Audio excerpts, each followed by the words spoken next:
What up, dudes? It's Gaz, and welcome back to another Warframe video.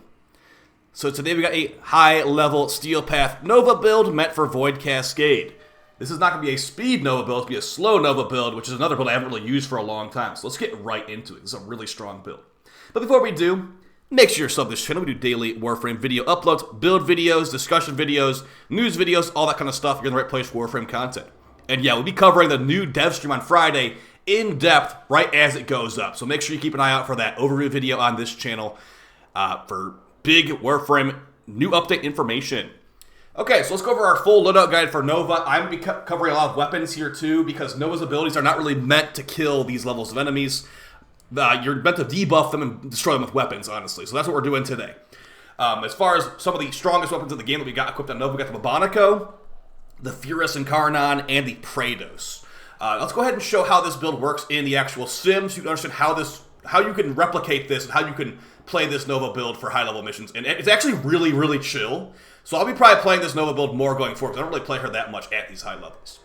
Alright, so we're in the sim right now. And as far as what hell ability we have, it's the one from Saren, Molt. And how that one's going to work, I'm going to go ahead and just summon these enemies in right now. But the Molt ability from Saren has no cast animation, and it allows you to expend energy to get shields back very easily with the mod Brief Rest, which we are using on this build. So it's going ahead and showing how the shield getting loop works. As long as our shields are broken and we can restore our shields instantly, we are invincible permanently with this build. You need to have energy too, so whenever you see that shield break, hit that button. You can also use rolling guard if you prefer. Shield break, shield break. No, you can basically sustain this infinitely, and you can also shield gate from your other abilities too. So we use our weapons to debuff them. We have our choices on how we like to kill them with the strong weapons we have equipped right now. If your shield gets low, just re-proc Molt, and there is basically no way the enemies can hurt you. Reminder too that we are dropping a bunch of energy with this build, so we use the Duplex Bond mod on our Sentinel. We'll be getting lots of Sentinel illusions that can actually kill enemies at pretty high levels for us. As you might have also noticed, we had a debuff ability there, Molecular Prime, giving double damage and slowing the enemies. Alright, so let's go over all the stuff we have today, because this build is meant for killing high-level enemies very easily and surviving very easily. Alright, so for Nova Prime herself, we got some pretty unique stuff on here. And again, this is subject to change. You can, if you don't want to run a green shard, I don't think you would need a green shard. You could run a third orange shard if you really want to focus on your Furis. But we've got 2 casting speed shards. The one casting speed shard is probably not enough, because the second one really makes your 4th ability like an instant cast. You don't need any casting speed for Molt, but yeah, for 4th ability, Molt Molecular Prime, it is very helpful. And I would recommend both of the casting speed shards. For these weird orange shards, even though I said they were bad last week, they are bad, but Nova does not really kill high-level enemies with her abilities that easily, so we're going to be using this for increased critical chance on our Furis Incarnon. Increases secondary crit chance by 1.5 every time you kill an enemy with fire procs, out of the 75%. We got 2 of those for a total of 150% increased critical chance. This third, you can put a third one in here for 225, because we did not need this green corrosive shard. We got normal corrosive procs, we got fire procs, which remove enemy armor. I probably didn't need this, but I did have it on there. Just want to show you guys what I had on there for the video. So yeah, the last shard is going to be corrosive stack increase. Probably don't need this. You can put another orange one for even more Furis red crit potential. As far as the build on Nova, it is not a speed Nova build, clearly. And again, Energize is not needed. We have Equilibrium here, so you can maybe change that off. But yeah, since Nova does not have that much damage on her abilities, especially the one I took off, like, what is that ability called? Anti-Bitter Trap. This has capped damage, unfortunately. That makes it unusable. But yeah, for what we're doing here, we can Molt for Shield Gate, we can Molecular Prime for slow and Shield Gate technically, and a guaranteed Verglas minion. But yeah, Vigorous Swap is going to be great here to get that damage buff that we're looking for to kill these enemies quickly.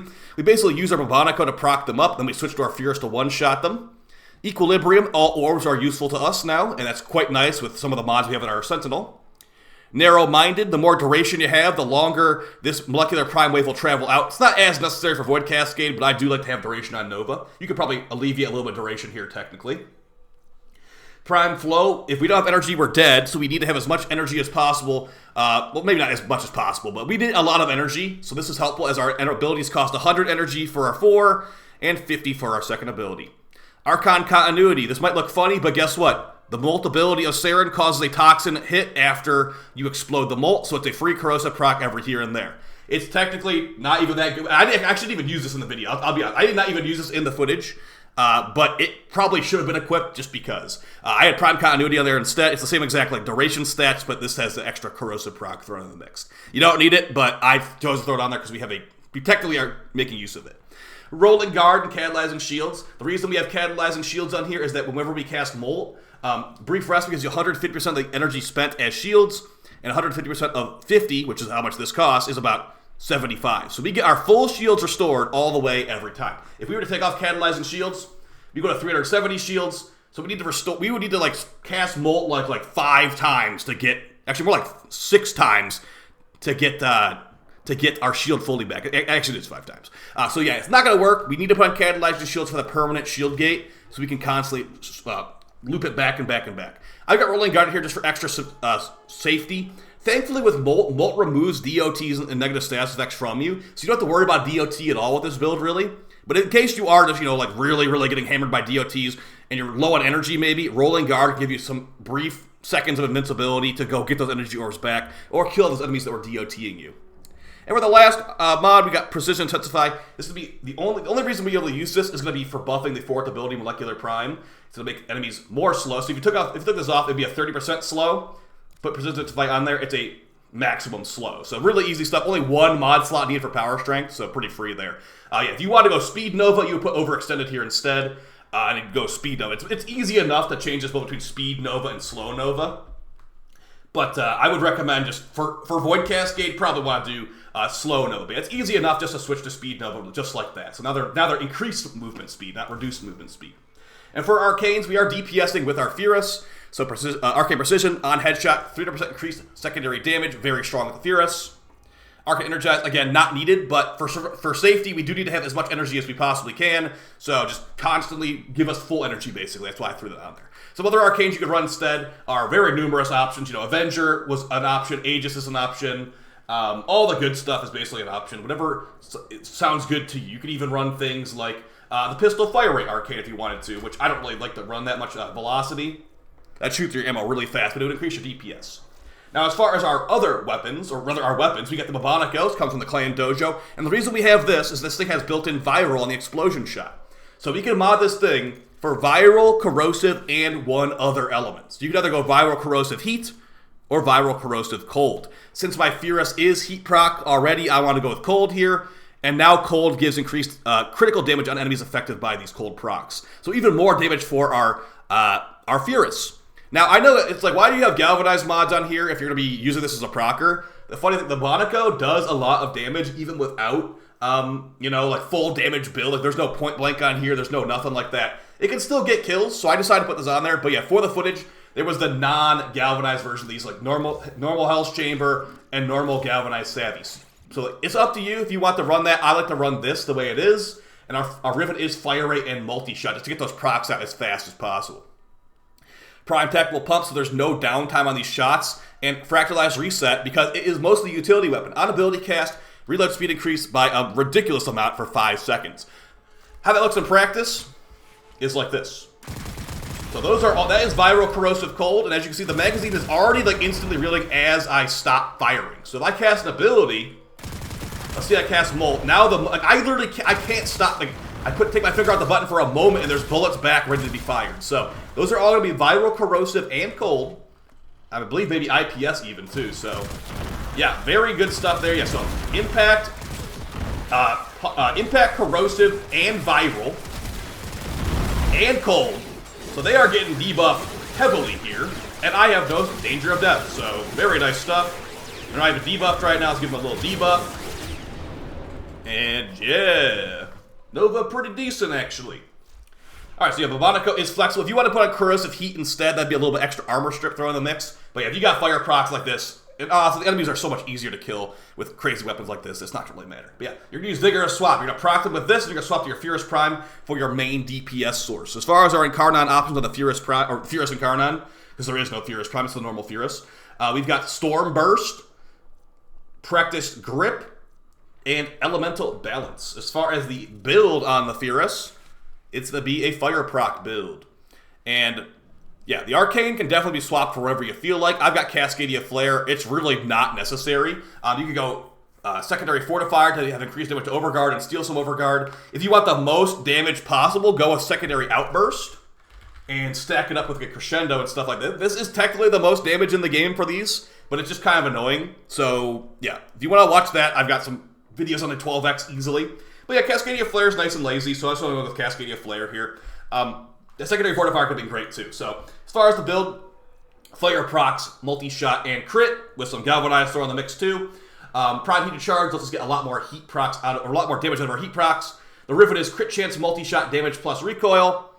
Any Riven will do. I'd say try to get multi-shot and crit chance preferably, but crit damage could be better too in some situations. Yeah, since we have those orange shards, we're getting like 160% crit chance, so if we were to throw Avenger in the mix, it'd be red crits. So I am thinking I'm going to put the last orange shard on Mesa, the third orange shard on Nova, to get a little bit more crit chance out of this, because I am going to be using this to DPS quite often. But yeah, it's really good, and when the Thrax get corrupted, they can become corrupted Thrax, so Auric and Bane will work on Thrax if they're corrupted. Very good. And a reminder too, in Void Cascade Fissures, it will only be Kuva Grenadier and Corrupted and Thrax. There will never be a Corpus Omnia Fissure Cascade, because I don't think they've added those yet, honestly. It might even say Corpus on the star chart, but then you click on the mission, guys, it becomes a Grenadier mission. I don't know what the situation is, but hey, whatever. Makes it easier to build for, I guess. Now, don't run Vazarin. That was me doing it for some other video. Madarai Focus Tree for sure in Void Cascade. But yeah, for our last weapon here, we got the Praedos. Just use the mobility stat stick, but actually is pretty decent for damage as well. So the build here is going to be a Toxin Elementalist build. You could easily make this a corrosive anti-acolyte build if you'd like to, which I am kind of lacking in anti-acolyte weapons, so maybe just throw in a corrosive mod here. Like throw on like a corrosive mod right there. That's an anti-acolyte build now. But yeah, I like to run Elementalist with Toxin procs just for a little bit of extra DOT fun. This is not necessary at all. And there's many builds you can use this for this thing. And I actually just got a new Riven for it as well. So pretty nice stuff there. Now for our Sentinel, we've got the Verglas and Nautilus combo. The reason I said this is so good is because Nova's abilities cost a decent amount of energy. So every 100 energy spent, you will get a clone of this minion, and it will attack things for you. So every time we cast our fourth ability, it's a guaranteed minion, and that minion, when it kills things, can give you an extra energy orb too. So very nice for our energy sustain, our energy sustain needs. We also got Synth Deconstruct. Enemies injured by the companion have a chance to drop health orbs. Those health orbs become energy orbs with our equilibrium, so very good stuff there. The rest of this stuff, Tenacious Bond to get increased crit damage. Manifold Bond to make it group enemies up more often. Guardian for some easy shield restore, although this is not needed. Cordon because it's Nautilus' ability. Vacuum because pick up loot is good. Calculated Redirection, technically nice for the duplex or for the reinforced bond option, but you could maybe change this up for something else you don't like this. Attack mode is needed to make the Sentinel attack things, and Pride Regen to bring it back from the dead even quicker. Now, since we are using a shotgun primary and not a rifle primary, we need to not use the galvanized build on our Verglas. If you are using a rifle, you can use galvanized mods that work for rifles, and it will actually work for your Sentinel as well. But since we don't have that, we have to go with a non-galvanized build, which still works great. If you don't have a Riven, this build is not possible. The Tenacious Bond setup's not possible. So I'd recommend getting a critical chance run for the Verglas Prime. But yeah, Viral Heat build on here. We could probably throw in another more better heat-weighted mod now that I think about it. Yeah, what is our weighting right now? So we're less likely to proc heat. So let's throw in a Hellfire mod. What's that go to now? Okay, it's a little bit more likely to proc heat. You know, sure, I don't really care. Let's just throw that on there for now. You could definitely make the heat weighting a little bit higher if you have the space for it, which I don't currently have the space for it. But like a second fire mod could be pretty decent on here. And that's going to be basically it for the loadout, guys. It's a really, really chill build. Not a ton going on with it. You're just playing Nova as normal, basically. But yeah, you're going to be going out there, debuffing enemies, and with your very strong weapons, you will clear these enemies out extremely fast. The survivability is covered by the Molt shield gating loop, and you can debuff them basically to the entire max. Like, you've got your own special debuff. You get your fourth ability, M Prime. That's going to be an extra, I think it's like a damage doubler, basically. So, and that will work through Overguard, too. The slow is not going to work through Overguard, but the damage debuff will work on their Overguard. So you got damage debuff, you got viral and corrosive, and technically cold for full armor, nearly full armor removal. Viral procs, which maximizes damage dealt, and cold, increasing critical damage. So our debuffs are very high, and our movement speed's pretty high, too, with the Molt ability. So really good stuff here. I think it makes Nova nice and chill to play. It's also a pretty nice team asset because like there's a lot of Overguard enemies here with like the Tricarians, the Thrax, the Eximus. the non-overguarded enemies are a lot easier to manage, and you don't have to worry about them as much. Like, as you can see, these guys just like hanging out on this stairway right now.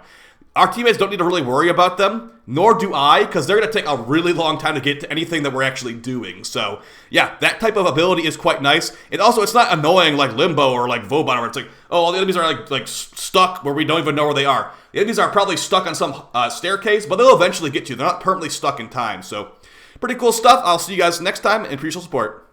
Take it easy. Peace.